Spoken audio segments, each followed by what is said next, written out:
some progressive a little bit. Premier Dalton McGuinty toured a full-day kindergarten classroom in Ottawa on Friday and defended his new bill that would force teachers to take a wage freeze and also prevent any strikes or lockouts by their employers. Now, during the course of the last 9 years, we've entered into agreements with our teaching partners that were suited to the times. They were reasonable and responsible given the economics that then prevailed. But these are different times. I think Ontarians recognize that. There's a lot of uncertainty in the global economy.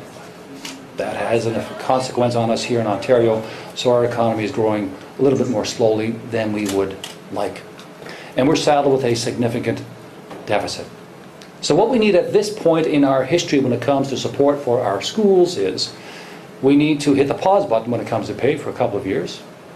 However, progressive conservative education critic Lisa MacLeod said the bill is too little too late to address rising pay hikes for teachers in Ontario. She would rather see pay freezes for all public servants in the government of Ontario. I guess our biggest concern and our biggest reservation is not only is the OECTA deal not a true wage freeze like we've been calling for, but in addition to that, it's only one small piece of the pie, the education sector. McGuinty's painting it as if you just basically want to see the last 10,000 young teachers fired and rolled back. So is that right? No, I mean, look, the problem with Mr. McGuinty sometimes is he gets ahead of himself and he likes to say one thing that isn't necessarily the truth. I'm going to remind you, like the health tax or HSD.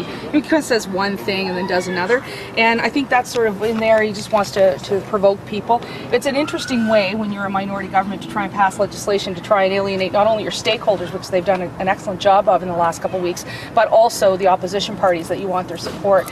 We've made a commitment. I made one yesterday to the media as well as to the minister that we take a good hard look. We have not ruled out supporting it, or we have not ruled out voting against it.